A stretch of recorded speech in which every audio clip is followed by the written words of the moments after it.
काही शिकलेल्या महिला किंवा अडाणी महिला, बरोबर आहे की नाही.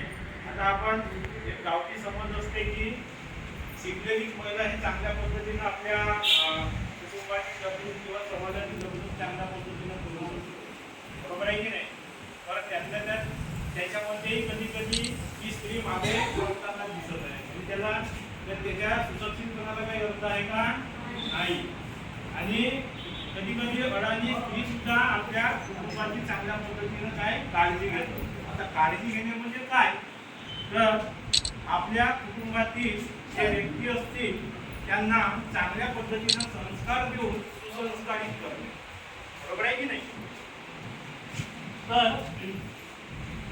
एखादी समजा स्त्री जर कुटुंबातील स्त्री जर समजा आजारी पडली तर सगळं कुटुंब अस्ताव्यस्त होते, बरोबर आहे की नाही.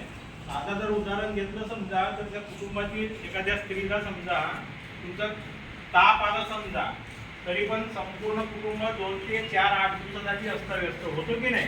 म्हणजे ती स्वयंपाक बरोबर करू शकत नाही आणि बाकीचे दुसरे कामं सुद्धा करू शकत नाही. म्हणजे तिचं जे काम आहे ते सगळं विस्कळीत होते आणि तिचं कुटुंब सुद्धा विस्कळीत होत असते.